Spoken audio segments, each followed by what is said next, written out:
Bismillahirrahmanirrahim. Alhamdulillahi rabbil alamin.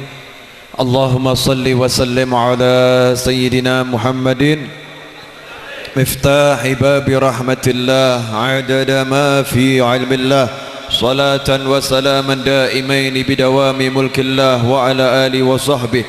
Allahumma salli wa sallim ala sayyidina Muhammadin طب القلوب ودوائها وعافية الأبدان وشفائها ونور الأبصار وضيائها وقوت الأرواح وغذائها وعلى آله وصحبه. اللهم صل على سيدنا محمد غناء فقري وحياة روحي والسرور قلبي ونجاتي في الدنيا والآخرة. اللهم صل على سيدنا محمد وعلى آل سيدنا محمد كما صليت على سيدنا إبراهيم وعلى آل سيدنا إبراهيم وبارك على سيدنا محمد وعلى آل سيدنا محمد كما باركت على سيدنا إبراهيم وعلى آل سيدنا إبراهيم في العالمين إنك حميد مجيد. السلام عليكم ورحمة الله وبركاته. Hadirin yang dimuliakan Allah, alhamdulillah kita diizinkan untuk berada di malam 12 Rabiul Awal, malam kelahiran Nabi Muhammad sallallahu alaihi wasallam. Diizinkan kita berada di malam hari ini dan berada di majelis yang mulia. Malam hari ini tidak sedikit dari umat Nabi berada di majelis-majelis yang tidak mulia. Bahkan mungkin sebagian dari keluarga kita malam hari ini tidak duduk untuk bersolawat, tidak duduk untuk mengenang sejarah kehidupan Nabi, tapi duduk di depan layar televisi masing-masing, yang mana tontonan televisi isinya ya yang seperti itu. Sebagian bermanfaat, sebagian besar tidak ada manfaatnya. Nah, kita oleh Allah Subhanahu wa taala, meskipun hujan deras mengguyur, meskipun dari tadi hujannya juga tidak kunjung berhenti, Allah melangkahkan kaki kita ke majelis ini dalam keadaan sehat wal afiah. Ini harganya mahal. Coba son, triplenya tambah sedikit ya. Tes 1 2, cek echonya kurangi dikit. Tes 1 2, kurangi dikit lagi. Tes 1 2, triplenya ditambah dikit. Santai dulu biar semakin enak. Soundnya udah bagus, cuman biar lebih enak. Cek, triplenya tambah, bassnya kurangi. Tes 1 2, ya terima kasih. Sekarang suara saya udah lebih jelas dibanding tadi kan? Echonya kurangi lagi. Kalau nyanyi menggema bagus, tapi kalau buat ceramah lebih bagus tanpa gema. Cek, ya sip. Memang kalau buat ceramah semakin asli semakin bagus. Kalau buat nyanyi yang asli suaranya kurang bagus. Jadi harus buat gema-gema gitu. Hadirin yang dimuliakan Allah, saya mau nanya ini. Kebiasaan kita kalau ada mubaligh, khotib, penceramah mengajak kita mengucapkan alhamdulillah, syukur, paling kita alhamdulillah. Cuman begitu. Cuman alhamdulillah. Sebetulnya kita udah paham belum sih suruh ngucap alhamdulillah itu bagaimana? Sebetulnya paham atau tidak gitu? Ya. Qaulu ahlil jannah, ucapan pertama penghuni surga itu alhamdulillah. Afdhalud du'a alhamdulillah. Makanya sampai khatibul jum'ah kalau enggak baca alhamdulillah khutbahnya enggak sah. Kalau khutbahnya tidak sah berarti sholat Jumatnya tidak sah. Berarti alhamdulillah ini kedudukannya luar biasa. Cuman sayang kita anggap biasa. Tadi makan dan minum banyak mungkin yang lupa ngucap alhamdulillah. Jangankan alhamdulillah, bismillahnya pun juga ya. Yang di sini insya Allah ingat Yang lupa sekarang qadha. Alhamdulillah tadi bisa makan.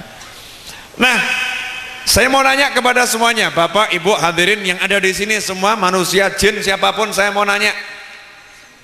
Manusianya sekarang saya tanya, kalau misalnya saat ini juga dikasih hadiah 1 miliar, seneng enggak? Seneng? Bener seneng? Kalau 2M? Seneng. 10M? Seneng. 200M? Meninggal dunia. Kena serangan jantung, kaget. Dapat 200M seneng, ada rasa. Yang saya mau gambarkan di sini, ada rasa senang. Di hati kan ada sesuatu yang enak.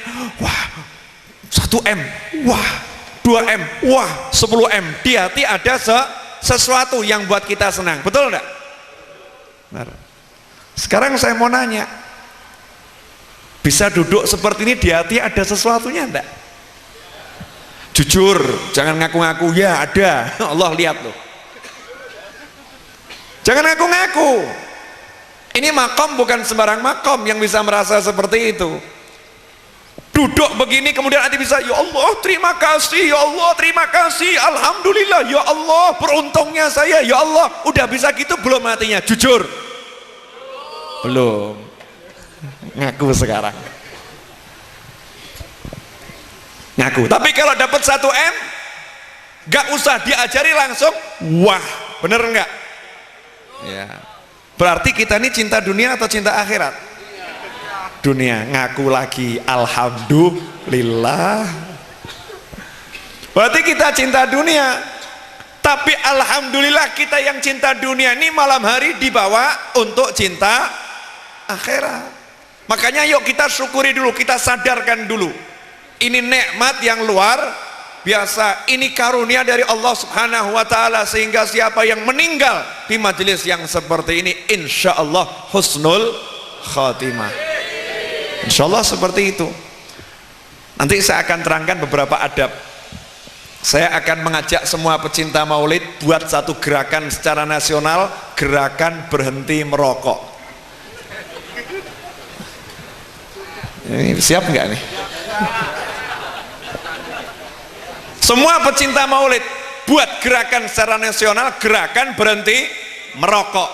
Bukan haram atau makruh, saya tidak mau bahas hukum, mau hukumnya haram kek, hukumnya makruh kek, hukumnya mubah kek, apapun hukumnya, saya mengajak semuanya berhenti merokok. Nanti dulu, keterangan lebih lanjut setelah yang berikut ini. Ini biar melek dulu semua ya. Begini, tadi masalah 10M 20M, ini biar ngantuknya hilang dulu. Alkisah ada seorang bapak punya anak banyak. Bapak ini dapat hadiah 100M, 100 miliar. Anaknya mau nyampaikan ke bapaknya, ini karena warisan dia gede. Anaknya bingung, soalnya bapaknya punya sakit jantung. Jadi kalau disampaikan ke bapaknya, bisa jadi bapaknya justru karena kaget kena serangan jantung, akhirnya jadi almarhum. Makanya si bapak ini, si anak nyari solusi orang yang bisa nyampaikan ke bapak. Datanglah kepada seorang kiai, seorang ustadz. Yai, ustadz, tolong sampaikan ke ayah kami, beliau dapat hadiah 100 miliar, tapi tolong hati-hati, yang bijaksana, soalnya ayah kami punya sakit jantung kronis, kaget sedikit mati. Kiainya, oh tenang, tenang, ustadznya tenang, biar saya sampaikan. Datang ngadep si bapak tadi, karena ini selain kiai, ustadz juga teman baik dari sang bapak. Wah, gimana kabarnya? Baik. Ngobrol lama. Setelah ngobrol lama, kiai ustadz ini berkata kepada si bapak, Pak, saya mau nanya sama bapak. Oh, silakan, silakan. Misal Pak, ini cuman misal ya, cuman misal. Misal bapak dapat hadiah 100 miliar, kira-kira bapak bagaimana? Uang itu digunakan untuk apa? Saya dapat hadiah 100 miliar, iya. Misal Pak, misal iya. kalau saya dapat hadiah 100 miliar, yang 50 miliar saya hadiahkan buat jenengan. Kiainya langsung meninggal dunia.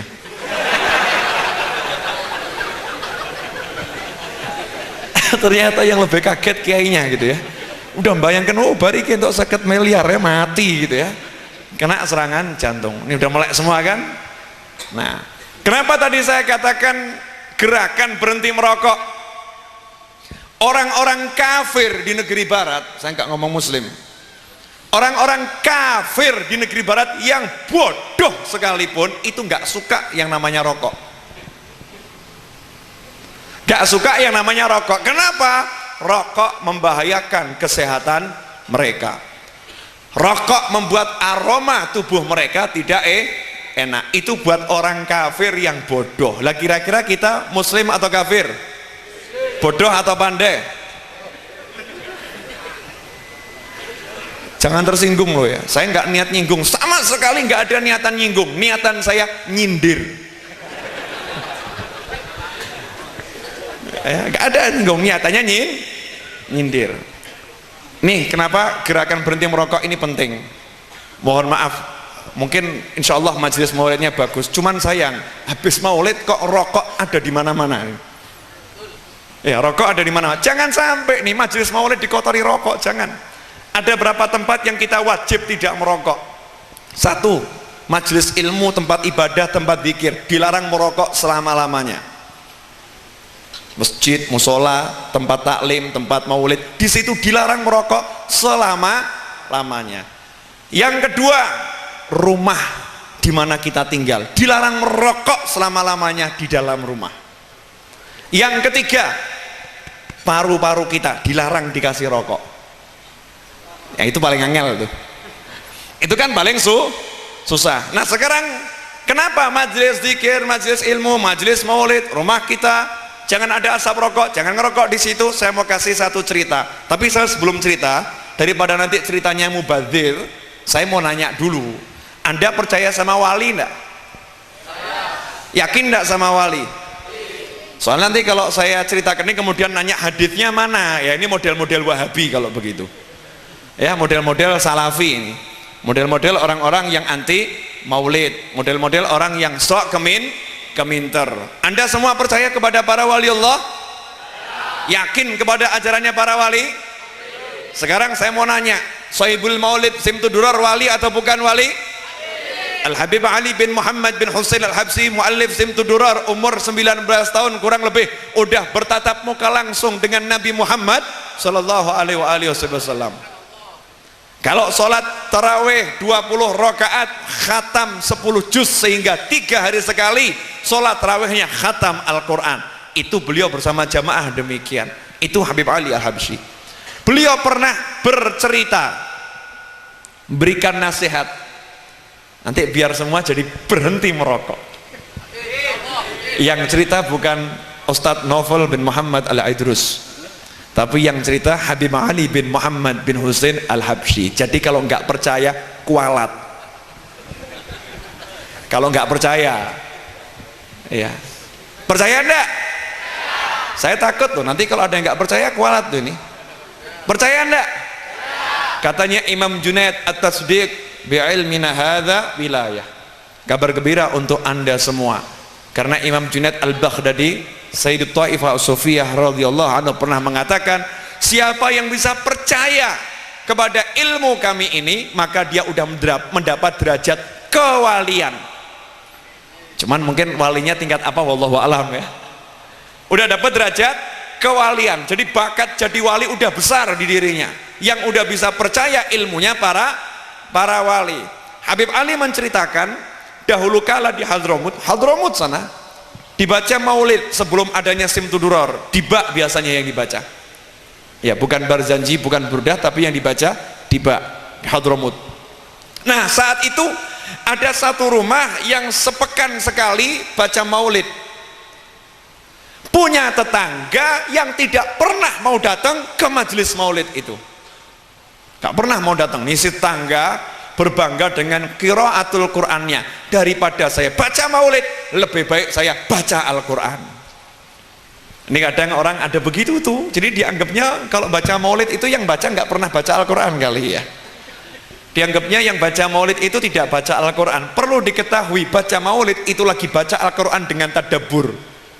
Maksudnya maulid itu secara keseluruhan merupakan tafsir daripada ayat-ayat Al-Quran. Jadi orang yang baca maulid sebetulnya lagi merenungkan ayat-ayat Al-Quran. Minimal innallaha wa malaikatahu yusalluna 'alan nabi ya ayyuhalladzina amanu sallu 'alaihi wa sallimu taslima Allahumma shalli wa sallim wa barik 'alaihi.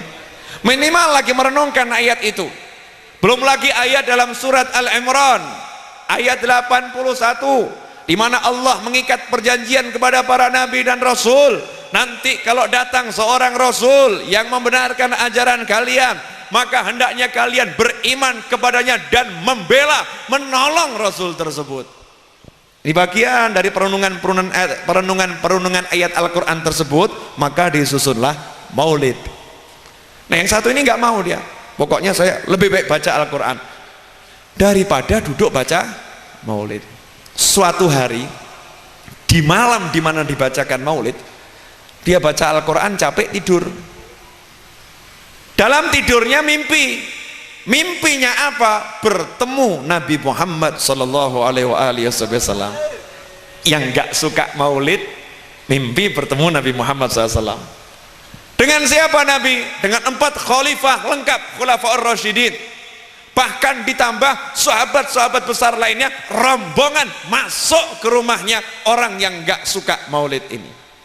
Disambut kaget, ya Rasulullah, ini berita gembira buat saya ini dapat apa, rezeki apa, kok jenengan rawuh ke sini, ngomong begitu. Maka bil makna Rasul menjawab, saya datang ke sini bukan gara-gara kamu. Saya datang ke sini bukan gara-gara kamu. Lah kenapa ya Rasulullah? Saya setiap dibacakan maulid di rumah tetanggamu ini tidak pernah absen. Selalu saya datang bersama rombongan. Selalu saya datang bersama rombongan. Hanya saja malam hari ini ada orang yang di luar itu merokok sehingga saya tidak jadi masuk ke rumah itu. Saya lihat rumah terdekat adalah rumahmu, makanya saya mampir di sini. Jadi yang ngerokok-ngerokok tadi, makanya marahlah kalau di majelis maulid ada yang ngerokok, marah, usir rokoknya, jangan orangnya. Suara saya agak banter, dikira saya galak. Saya nggak galak loh ya, cuma kan harus ada intonasi, penekanan di mana kalimat itu harus ditekankan sehingga orang paham ya, sehingga orang paham. Akhirnya bangun besok paginya, mampir dia ke rumahnya orang yang baca maulid. Dia bilang, Bapak minggu depan ada maulid enggak? Ada. Saya tidak mungkin absen, saya akan datang terus, sebelum orang datang saya akan baca maulidnya. Lo tonggone bingung, lo ada apa? Kamu ini paling nggak suka kok jadi seperti ini. Iya, soalnya Nabi Muhammad tadi malam nggak jadi mampir ke rumah jenengan, mampir ke rumah saya gara-gara ada yang ngerokok. Kalau nggak ada yang ngerokok, ke rumah jenengan terus gara-gara ada maulid. Jadi saya pengen terus ke rumah jenengan. Sekarang saya mau nanya, kalau majelis maulid yang di situ ada asap rokok, Rasul nggak jadi mampir. Lah kalau di tubuhnya manusia yang ada asap rokoknya, Rasul mampir enggak kira-kira?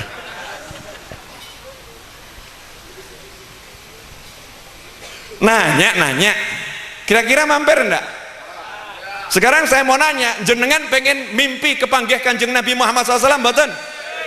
Pengen berhenti merokok, mujahadah. Jangan cuman mujahadah puasa, mujahadah qiyamul lail, tahajud, ngerokok jalan terus, hasilnya tertutup. Jangan bilang, loh itu banyak wali-wali yang ngerokok. Aduh, repot. Terus kok dalilnya wali-wali, lan jenengan wali mboten?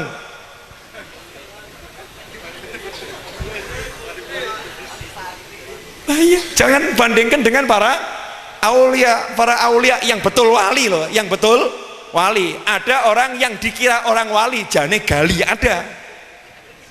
Dikira orang beriman tapi dia preman. Husnudzonnya manusia mengira dia orang yang soleh, sebetulnya nggak punya apa-apa. Yang betul wali ada merokok bener, cuman rokoknya nggak sama, kelihatannya rokok, begitu dicium keluarnya garu, beda,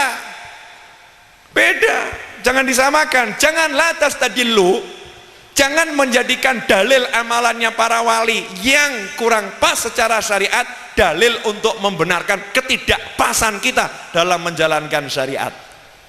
Bisa paham enggak ini? Contoh, ada satu wali, tapi jangan dicontoh ini, masuk ke rumahnya di tempat pengajiannya, pas santrinya banyak seperti ini, wali tadi gandeng pelacur nomor 1 di kota itu, nyontoh awas, digandeng, dirangkul, diajak masuk ke kamar, kontan muridnya bubar. Ini wali nggak bener, ini wali setan, ini bukan wali Allah, ini orang gak beres, bubar muridnya, kecuali satu, tinggal satu. Yang satu ini nggak pergi, justru duduk di depan pintu kamar gurunya, udah menyiapkan air 1 ember lengkap dengan anduk dan sabunnya. Setelah 2 jam atau 3 jam dibuka pintu sama sang guru, gurunya lihat, mana teman-teman kamu? Pergi. Lah kamu kok di sini tidak ikut pergi, kenapa? Lah guru kan butuh air buat mandi wajib. Ini airnya guru, ini anduknya, ini sabunnya. Loh kamu kok tidak ikut pergi seperti teman-temanmu, kenapa? Guru, tugas saya cari ilmu, bukan mengkoreksi perbuatannya guru. Tugas saya cari ilmu, guru mau seperti apapun saya nggak peduli, urusan saya yang penting yang guru ajarkan benar, yang guru ajarkan tidak salah. Selama yang guru ajarkan benar, ya saya akan cari ilmu dari jenengan. Kata gurunya, sini kamu ikut masuk ke kamar, yuk. Kenapa guru? Udah ikut aja masuk. Begitu masuk di kamar, kata gurunya, coba kamu cari pelacur itu, ada tidak? Dicari 1 kamar kosong, tidak ada pelacur tersebut. Kata gurunya, aku lagi menguji murid-muridku, yang ku gandeng tadi dunia yang ku perintahkan menjelma seperti wajahnya pelacur nomor 1 di negeri ini, untuk menguji mana muridku yang benar, mana muridku yang menyembah nafsunya sendiri. Makanya jangan gaya niru. Wah, itu wali ada yang begitu, wali ada begitu. Jangan mengkritisi amalan para wali, terus menjadikannya dalil kita boleh berbuat seperti itu. Ukurannya adalah syariat. Apa yang benar menurut syariat benar, apa yang salah menurut syariat adalah salah. Pegang itu buat kita syariat, jangan berpegang di luar syariat. Urusan wali udah antara para aulia dengan Allah Subhanahu wa taala. Amanna wa shaddaqna. Kami beriman dan kami membenarkan, tidak menyalahkan amalan para wali. Sampai di sini jelas belum? Masih mau ngerokok? Pilih ketemu Nabi atau pilih ngerokok?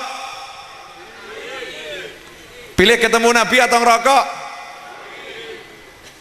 Jadi pilih ngerokok atau ketemu Nabi? Misi mau ngerokok atau berhenti merokok? Jujur. Mau berhenti ngerokok kapan? 100 tahun lagi. Pasang niat dulu, masalah belum bisa itu gampang. Innamal a'malu binniyat. Niat, ya Allah saya pengen berhenti merokok. Ya, karena peringatan pemerintah. Sabar, ini saya belum ceramah, ini baru muqaddimah. Tadi saya mulai jam 11, sekarang jam 11 lewat 20. Muqaddimah biasanya setengah jam, ini baru 20 menit. Masih sabar enggak, Bu? Santai ya? Iya. Peringatan pemerintah. Coba ada yang bawa rokok enggak? Ada yang bawa rokok? Rokok ada enggak bawa rokok? Hah? Tolong dilempar aja, lempar. Bismillah. Ada apa sini? Nih, saya mau bacakan biar gak salah. Di belakang rokok itu pasti ada. Peringatan pemerintah, merokok dapat menyebabkan kanker, serangan jantung. Ini yang lebih ngeri lagi yang satu ini, impotensi. Bawahnya lebih ngeri lagi, dan gangguan kehamilan dan janin. Ini ngeri semua enggak ini? ngeri.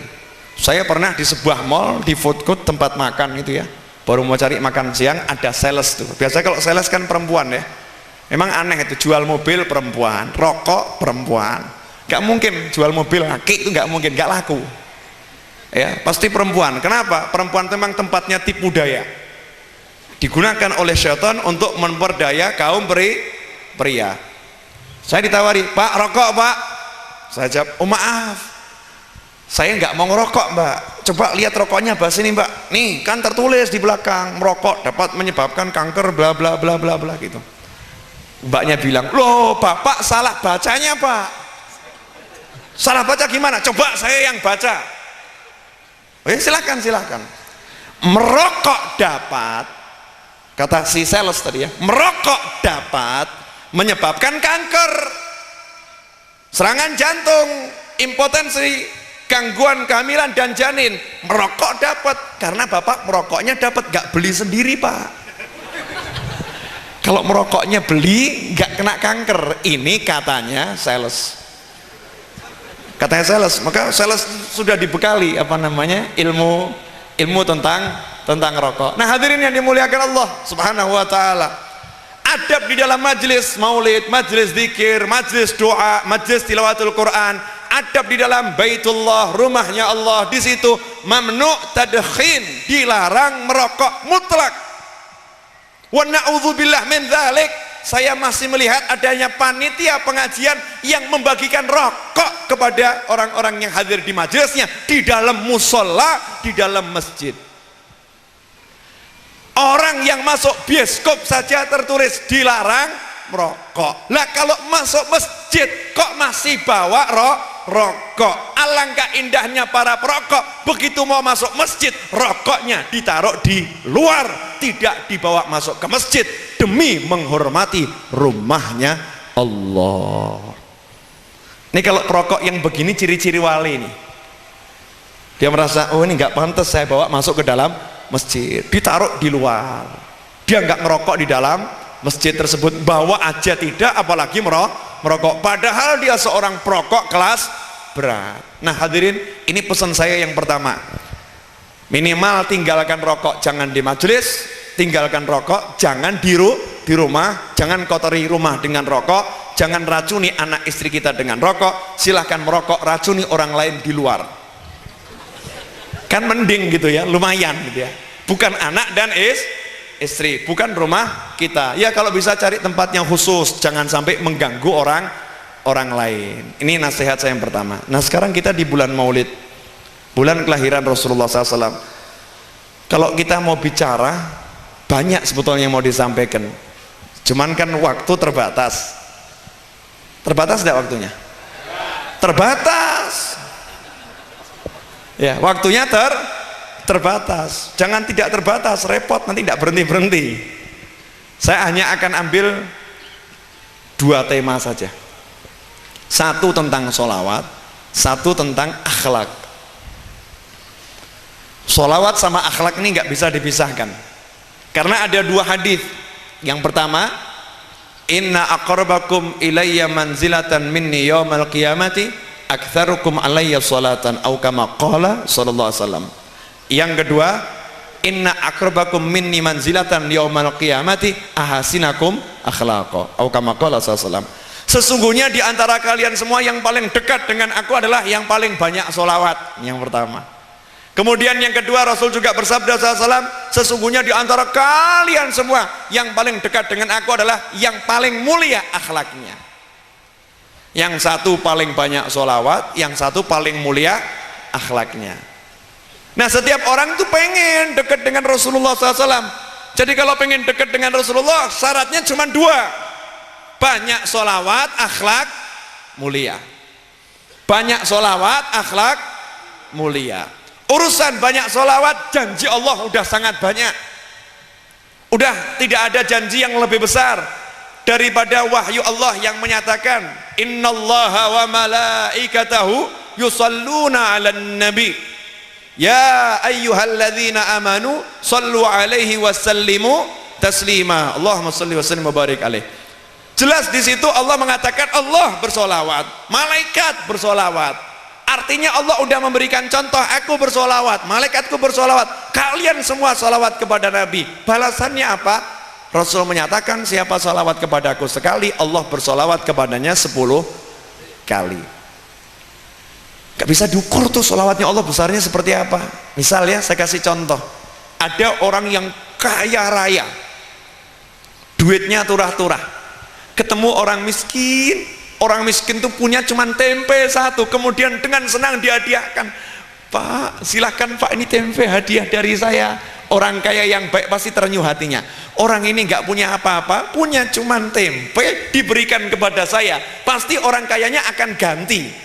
Nah, orang kaya ganti, yang dermawan kira-kira gantinya tempe atau yang lebih dari tempe? Lebih dari tempe. Kenapa? Sesuai dengan tingkat kekayaannya. Semakin kaya dia akan memberikan semakin besar. Solawat kita itu kecil, solawat kita kecil, tapi kalau solawatnya Allah untuk kita gak bisa diukur. Allah bersolawat kepada kita gak bisa diukur, sekali aja gak bisa diukur, apalagi 10 kali. Cuman kita kurang paham kalau nggak dikasih contoh cerita. Saya cuman mau ngasih 2 contoh cerita. Yang satu disebutkan di dalam kitab Al-Khosaisul Kubra karya Imam Suyuti, yang satu dalam kitab Raudhur Rayyahin karya Imam Yafi'i. Nanti coba cari di situ. Insya Allah ketemu 2 cerita ini. Insya Allah setelah dengar 2 cerita ini, pulang dari sini semuanya rajin sholawat. Ya, insya Allah semuanya rajin sholawat, sehingga hadirnya saya di sini benar-benar membawa manfaat untuk saya, untuk hadirin, dan pahala terbesar untuk Sahibul Bait yang ngundang kita semua kan. Ini jadi pahala yang terbesar. Makanya Anda jadilah orang-orang yang ngundang orang maulid biar dapat pahala yang besar. Dalam kitab Al-Khosaisul Kubra, jadi kalau ada yang nanya di mana ini dalilnya, dalam kitab Al-Khosaisul Kubra. Siapa yang nulis? Imam Suyuti, Jalaluddin As-Suyuti. Beliau menyatakan, disebutkan dalam sebuah riwayat, dahulu di Bani Israel ada seseorang yang bermaksiat kepada Allah selama 200 tahun. Bani Israel itu kan umurnya panjang-panjang. Bayangkan Bu, maksiat 200 tahun. Itu kira-kira kelas berat atau kelas 3? 200 tahun maksiat. Meninggal dunia karena jengkelnya Bani Israel terhadap hamba yang satu ini, maka tidak ada yang mau menguburkan jenazahnya, sehingga jasadnya begitu saja dibuang ke TPS, tempat pembuangan sampah. Dibuang karena sangat jeleknya 200 tahun maksiat.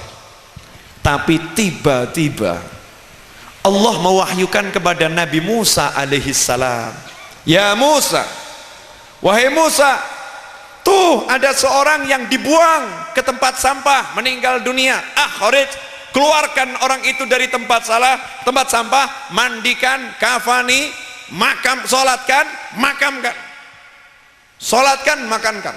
Maka Nabi Musa ngomong sama Allah, Musa kalimullah, ya Allah, Bani Israel syahidu, Bani Israel bersaksi, hambamu yang satu ini 200 tahun bermaksiat kepadamu ya Allah, dosanya luar biasa, makanya dibuang begitu saja. Allah mengatakan memang seperti itu, 200 tahun dia bermaksiat kepadaku, hanya saja illa annahu, hanya saja hamba yang satu ini setiap kali buka kitab Taurat dan di situ tertulis nama Muhammad sallallahu alaihi wasallam, hamba ini begitu melihat nama Muhammad sallallahu alaihi wasallam, sang hamba langsung mengangkat kitab Taurat tadi, mencium tulisan Muhammad, kemudian meletakkan di keningnya, kemudian bersolawat kepada beliau sallallahu alaihi wasallam. Kata Allah, karena perbuatannya ini aku ganti, aku hargai, aku balas, ku ampuni semua dosanya, dan sekarang ini dia telah kunikahkan dengan 70 bidadari surga. Allahumma sholli wa sallim alaihi. Jangan ditiru maksiatnya. Jangan kemudian ini dalil niru maksiat. Ingat tuh, tadi udah saya terangkan loh ya. Kita tiru sholawatnya. Sholawat nih, dimanapun kita berada nyampe sholawat. Saya mau nanya, mohon maaf, tolong dijawab jujur. Di sini ada yang punya nomor teleponnya Pak SBY khusus di handphonenya langsung, ada yang punya enggak? Langsung ke handphone beliau yang dibawa tiap hari, ada yang punya enggak? Misalkan orang tersebut punya nomornya Pak SBY, merasa mulia enggak? Punya nomor teleponnya presiden tahun berapa, entah tahun 3000, orang deket dia punya nomor teleponnya, merasa bangga enggak? Merasa bangga. Punya nomor teleponnya presiden Amerika, punya nomor teleponnya Raja Saudi Arabia, merasa bangga enggak? Bahkan bisa kirim SMS, terus SMS-nya dibalas, bangga enggak? Ditunjuk-tunjukkan enggak ke orang? Nih loh balasan dari Pak Presiden. Kamu belum kenal siapa saya, nih loh balasan dari Pak Presiden. Bangganya luar biasa. Saya mau nanya, kira-kira kalau anda semua punya nomor teleponnya Nabi Muhammad SAW, bangga enggak? Bangga enggak? Senang enggak? Kemudian kalau anda SMS dibales oleh Nabi Muhammad SAW, kira-kira bangga enggak? Bangga enggak? Bangga. Alhamdulillah, Rasul udah ngasih nomor teleponnya.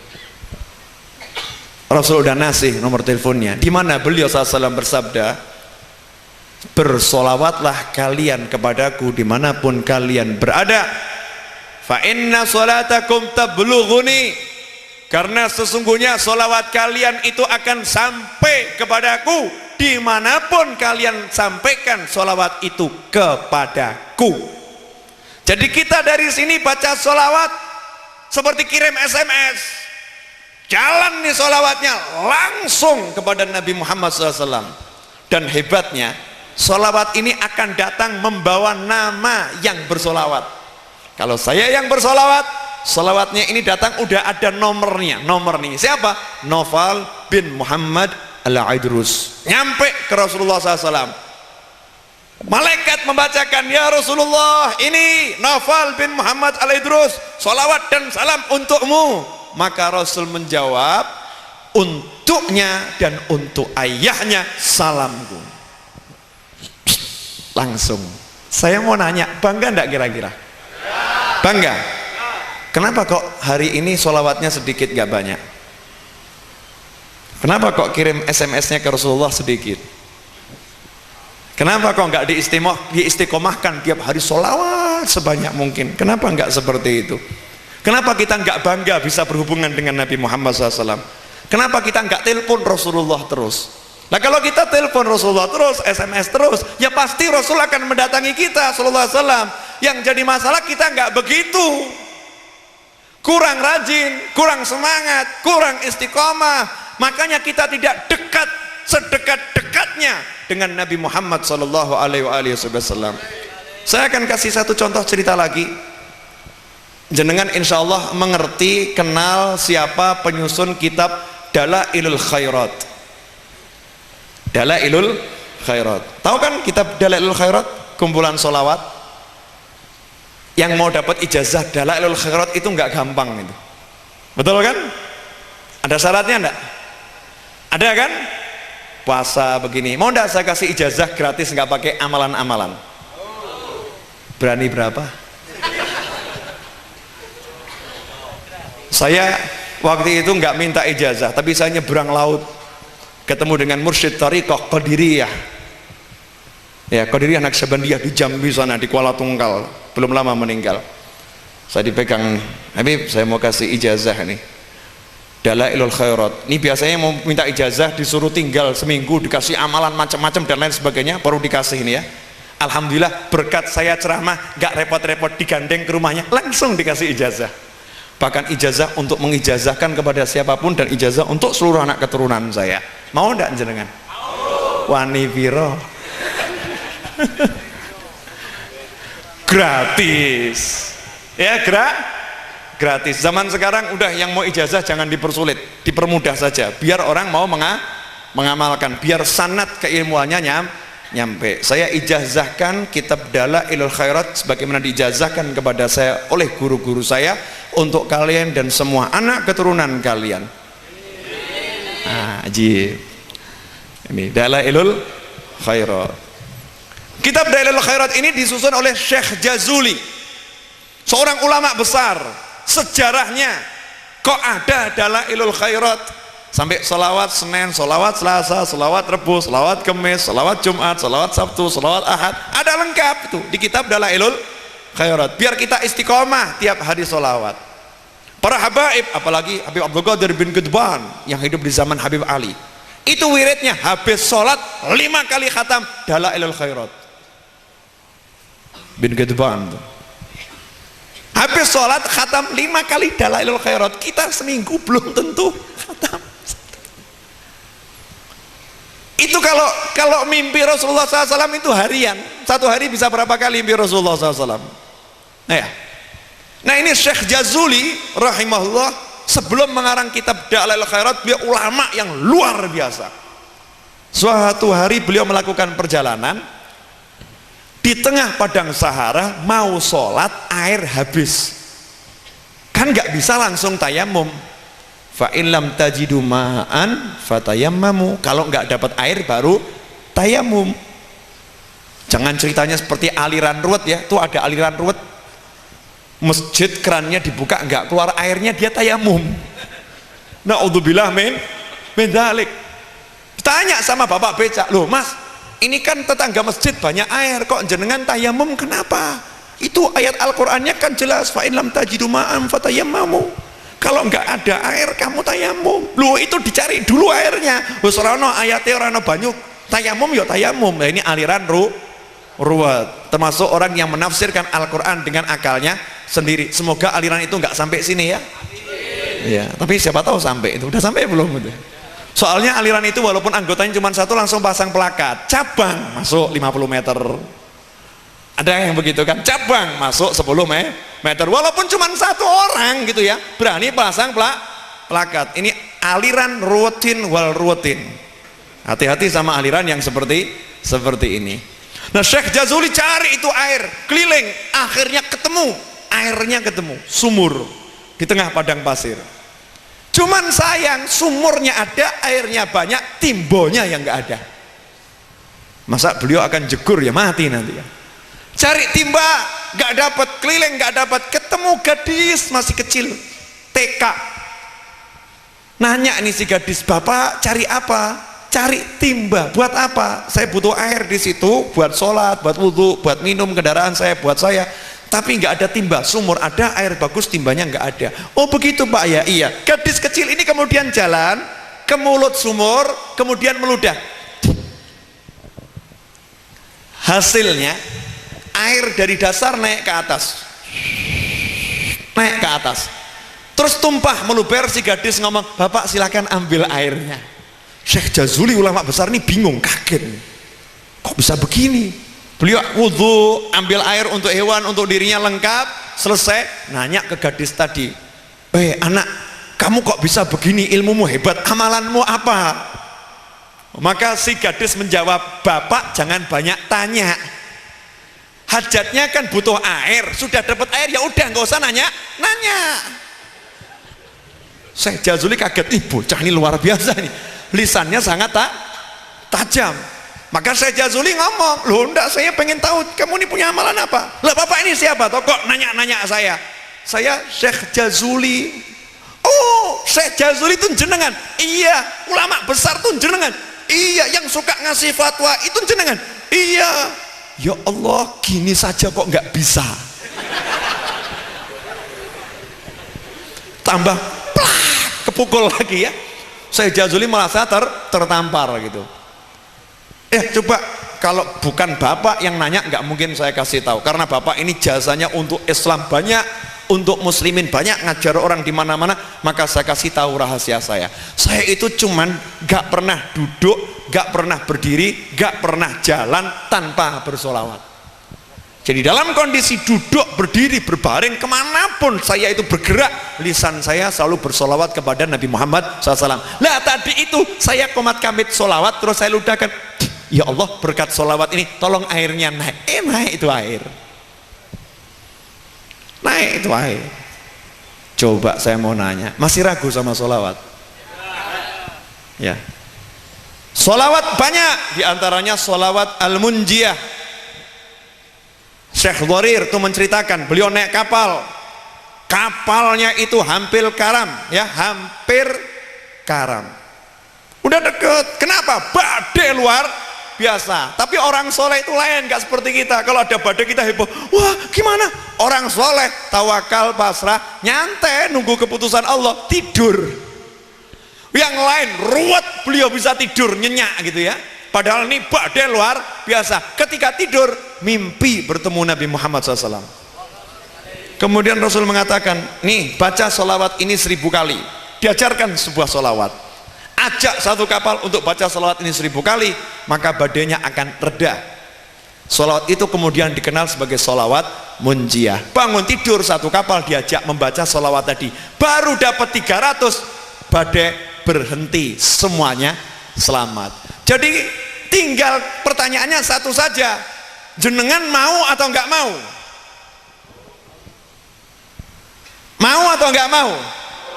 Caranya gimana? Sholawat. Kita ini udah cukup banyak tahu, tapi enggak mau. Tahu sudah, tapi enggak mau. Tahu sudah, tapi enggak mau jalankan. Makanya mulai besok beli tasbih. Beli tasbih, mau harganya 5.000, mau harga 10.000, pegang, kantongin. Dijamin Anda kalau pegang tasbih pasti nanti dipakai. Jaminan Rasul nggak mungkin keliru, karena ada seorang wali yang mimpi bertemu Nabi Muhammad SAW. Lagi-lagi wali, jadi yang bukan wali nggak mungkin percaya cerita ini. Jadi yang percaya cerita ini berarti dia ciri-ciri seorang wali. Seorang wali bermimpi bertemu Nabi Muhammad SAW, kemudian berkata, ya Rasulullah, beri saya satu nasihatmu yang tidak engkau sampaikan kepada para sahabat. Maka Rasul menyatakan 3 hal. Barang siapa berziarah mengunjungi seorang walinya Allah, baik yang masih hidup maupun sudah meninggal dunia, maka itu lebih utama daripada dia ibadah selama 70 tahun sampai tulangnya patah-patah. Sebentar, ini saya jelaskan dulu. Kok bisa? Ya bisa, karena kebanyakan orang itu kalau rajin ibadah terus timbul ujub, sombong. Ini yang punya surga nih. Ini yang punya surga. Seakan-akan begitu. Jadi lihat ada orang yang gak bener, langsung hatinya mengatakan, tuh ahlinar.